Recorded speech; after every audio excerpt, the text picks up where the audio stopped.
किल्ले जंजिरा 350 वर्षाहून अधिक काळ अजिंक्य राहिलेला किल्ला. छत्रपती शिवाजी महाराजांनी, छत्रपती संभाजी महाराजांनी आणि अनेक सत्ताधीशांनी हा किल्ला जिंकण्यासाठी खूप प्रयत्न केले, पण त्यांना हा किल्ला जिंकता आला नाही. या किल्ल्यावर राहणाऱ्या सिद्ध्यांनी या किल्ल्याचा भरपूर फायदा घेतला. त्यांनी हा किल्ला शेवटपर्यंत कोणाच्याही ताब्यात येऊ दिला नाही. या किल्ल्याचा इतिहास आणि किल्ल्यावर राहणाऱ्या सिद्ध्यांचा शेवट कधी झाला ते आपण व्हिडिओमध्ये पाहणार आहोत. जंजिरा म्हणजे 22 एकरांमध्ये पसरलेला, 22 सुरक्षा चौकी असलेला आणि बांधकामासाठी 22 वर्ष लागलेला किल्ला. शिवरायांनी तर हा किल्ला जिंकण्यासाठी याच्यापासून जवळच एक दुसरा किल्लाही उभारायला घेतला, पण त्यांनाही जंजिरा जिंकण्यात यश आलं नाही. मजबूत बांधकाम, देखणं स्थापत्य, सामरिकदृष्ट्या अत्यंत अचूक जागा अशी सगळी वैशिष्ट्ये असलेला हा किल्ला मुंबईपासून दक्षिणेला 165 किलोमीटर अंतरावर समुद्रात वसलेला आहे. अनेक हल्ले आणि आक्रमणे पचवून आजही ताठ उभा असलेला हा किल्ला अजेय किल्ला आहे. रायगड जिल्ह्याच्या पश्चिमेला अरबी समुद्राला लागूनच असलेल्या मुरुड तालुक्यात मुरुड नावाचे गाव आहे. मुरुडपासूनच 4-5 किलोमीटर अंतरावर राजापुरी गाव आहे. याच गावाच्या पश्चिमेला समुद्रात एका बेटावर मुरुड जंजिरा आहे. जंजिरा हा शब्द जजिरा या अरबी शब्दावरून आला आहे. त्याचा अर्थ बेट असा होतो. जंजिरा किल्ला हा 22 एकरांच्या परिसरात पसरला आहे. या किल्ल्याभोवती 40 फूट उंचीची भक्कम तटबंदी आहे.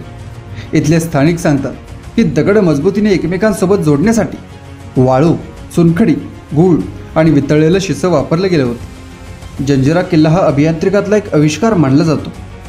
इतकी वर्ष गेली तरी तो टिकून आहे. अनेक सत्ताधीशांनी जंजिरा जिंकण्यासाठी आक्रमणे केली, पण हा किल्ला तसाच ताठ राहिला. जर तुम्ही किल्ल्याचं बांधकाम पाहिलं तर यामागची कारणं लक्षात येतात. जर लांबून पाहिलं तर किल्ल्याचं प्रवेशद्वार नेमकं कोठे आहे हेच लक्षात येत नाही. या किल्ल्यावर अनेक बुरुज आहेत. या प्रत्येक बुरुजावर एक तोफ असायची. त्यापैकी काही तोफांची क्षमता तर 10 किलोमीटरपर्यंत मारा करण्याची होती. यातल्या एका तोफेचं नाव होतं कलाल बांगडी. या तोफेचा जो हादरवणारा आवाज होता त्यामुळे कलाल, आणि तोफेभोवती गोलाकार होता जो बांगडीसारखा दिसायचा. कलाल बांगडी ही लांब पल्ल्याची आणि अजस्त्र तोफ होती. शत्रूला आत येण्यापासून रोखण्यासाठीच मुळात या किल्ल्यात इतकी चोख व्यवस्था होती. हे झालं बांधकाम आणि शस्त्र सुरक्षेबद्दल. पण नैसर्गिक गोष्टींचाही जंजिराच्या सुरक्षेसाठी मोठ्या खुबीने वापर करून घेण्यात आला होता. ओहोटीच्या वेळेसही इथे पाणी 30 फुटांपर्यंत खोल असायचं. त्यामुळेही किल्ल्याच्या सुरक्षेत भर पडत होती. या किल्ल्याचं इंजिनिअरिंगच नाही तर अंतर्गत सुरक्षा इतकी चोख होती की त्यामुळेच तो अवैध ठरला होता. जर कोणाकडून या सुरक्षा नियमांचं पालन करण्यात चूक झाली तर एकच शिक्षा असायची, मृत्यूदंड. या बेटावर आपला वचक बसवताना सिद्धींनी अतिशय कठोर आणि काहीशी ताटर अशी व्यवस्था निर्माण केली होती.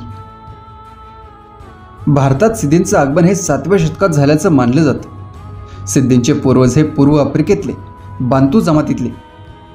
अरब व्यापाऱ्यांसोबत गुलाम म्हणून सिद्धी भारतात आले. धिप्पाड आणि बळकट शरीरयष्टी, शौर्य आणि निष्ठा या गुणांमुळे भारतातील राजांनी त्यांना आपल्या सेवेत ठेवून घ्यायला सुरुवात केली. अहमदनगरच्या निजामशाहच्या पदरीही सिद्धी होती. त्यापैकी सुभेदार पीरम खानाला निजामाने जंजिरा हस्तगत करण्याची जबाबदारी दिली. त्यावेळी राजापुराला प्रामुख्याने कोळ्यांची वस्ती होती. त्यांचा प्रमुख होता राम पाटील. समुद्री लुटारू आणि चचांपासून बचाव करण्यासाठी या कोळ्यांनी बेटावर मेडेकोट उभारला होता. मेडेकोट म्हणजे लाकडाचे मोठे लेवंडके एका शेजारी एक रोवून तयार केलेली तटबंदी. हा मेडेकोट बांधण्यासाठी त्यावेळी निजामी ठाणेदाराची परवानगी घ्यावी लागत होती. मेडेकोटाची सुरक्षा लाभताच राम पाटील त्या ठाणेदाराला जुमान्याचा झाला. तर या राम पाटील याचा बंदोबस्त करून जंजिरा मिळवण्याच्या कामावर निजामाने पीरम खानाची नेमणूक केली. पीरम खानाने जंजिरा मिळवण्यासाठी बळाचा नाही तर युक्तीचा वापर केला. पीरम खानाने व्यापाराचा वेश घेतला. समुद्र खवळला आहे आणि आमच्याकडे किमती सामान आहे, आम्हाला आश्रय द्या अशी विनंती त्यांनी राम पाटील यांना केली. कोळ्यांनी त्यांना रात्रीसाठी राहण्याची परवानगी दिली. कृतज्ञता व्यक्त करण्यासाठी पीरम खानाने त्यांना स्वतःजवळची उत्तम प्रतीची दारू भेट केली. जेव्हा सर्व कोळ्यांवर दारूचा अंमल चढला तेव्हा गलबतामधून पीरम खानाचे बाकीचे सैनिक उतरले आणि त्यांनी कत्तल करत मेडेकोटाचा ताबा घेतला. 1636 मध्ये अहमदनगर पडले तेव्हा जंजिराचा सुभेदार होता सिद्धी अंबर. निजामशाहीच्या पाडावानंतर तो विजापूरच्या सुलतानांना निष्ठावान बनला. शिवरायांनी जंजिऱ्याचं महत्त्व ओळखलं होतं, त्यामुळेच त्यांनी जंजिरा जिंकण्यासाठी प्रयत्न केले. शिवाजी महाराजांनी सर्वात आधी 1657 साली रघुनाथ बल्लाळ सबनीस यांच्याबरोबर जंजिराची मोहीम हाती घेतली होती, पण तिला यश आलं नाही. मे 1669मध्ये स्वतः महाराजांनी जंजिराची मोहीम हाती घेतली. त्यावेळी जंजिराचा सिद्धी होता फत्तेखान. त्याच्या अंमलाखालील प्रदेशात 7 इतरही किल्ले होते. मराठ्यांनी हे किल्ले काबीज केले. राजापुरीवरही ताबा मिळवला.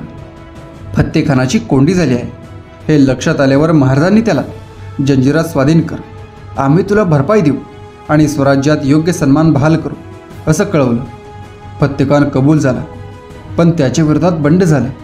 त्याला कैद केलं गेलं. सिद्धी संभूल जंजिराचा मुख्य सिद्धी झाला. त्याने थेट औरंगजेबाकडे मदत मागितली. औरंगजेबाने त्याच्या मदतीला सुरतेहून गलबतांचा काफिला पाठवला. महाराजांची जंजिराची ही मोहीम असफल ठरली.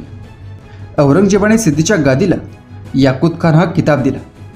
महाराजांनी सागरी सामर्थ्य आणि आरमाराचे महत्त्व ओळखले होते, त्यामुळे त्यांनी पुन्हा 2 वर्षांनी म्हणजे 1671मध्ये जंजिराची मोहीम हाती घेतली, पण अपयश आलं.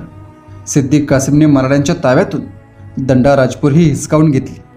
महाराजांनी जंजिराच्या पलीकडे असलेल्या बेटावर पद्मदुर्ग नावाचा नवीन किल्ला बांधण्याचं काम हाती घेतलं होतं, पण जंजिऱ्यावरून बरसणाऱ्या तोफा त्यात अडसर ठरत होत्या. राज्याभिषेकानंतर महाराजांनी 1676मध्ये मोरोपंतांच्या बरोबर जंजिऱ्यावर पुन्हा आक्रमण करायचं ठरवलं होतं. जंजिराच्या तटावर शिड्या लावून फौज आत उतरवायची धाडसी योजना त्यांनी आखली होती, पण या योजनेतही काहीतरी चूक झाली. त्यामुळे जंजिरा काबीज झालाच नाही. शिवाजी महाराजांनंतर संभाजी महाराजांनी 1682मध्ये जंजिरा जिंकण्याचा प्रयत्न केला. त्यासाठी त्यांनी समुद्रात पूल बांधण्याचाही प्रयत्न केला. संभाजी महाराजांनी जंजिराची मोहीम आखली.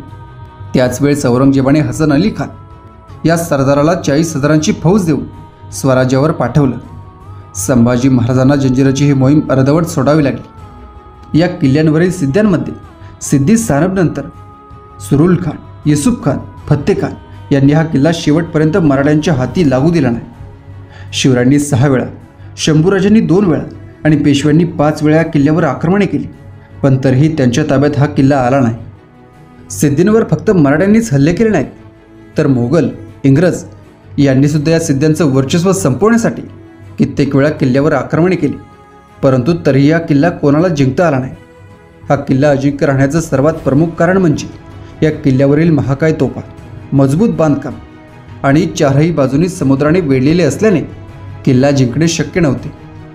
सिद्दी सुरुल अब्दुल्ला खान हा जंजिराचा पहिला सिद्धी सुभेदार होता. या जंजिऱ्यावरील सिद्धींच्या शासनाचा मूळ पुरुष म्हणजे सिद्दी अंबर. जंजिराचा पहिला सिद्धी सुरुल अब्दुल्ला खानापासून जवळपास 20 सिद्धींनी जंजिऱ्यावर राज्य केलं. या 20 सिद्ध्यांची कारकीर्द पाहिलेला आणि 300 वर्षे अजिंक्य राहिलेला हा जंजिरा 3 एप्रिल 1948 साली हा जलदुर्ग स्वतंत्र भारतात विलीन झाला. यावेळी सिद्ध्यांचा शेवटचा शासक होता सिद्दी मुहम्मद खान. अशा पद्धतीने या जंजिरा किल्ल्यावर या सिद्धींनी राज्य केले. हा किल्ला स्वतंत्र होण्यासाठी जवळपास 330 वर्षे वाट पाहावी लागली.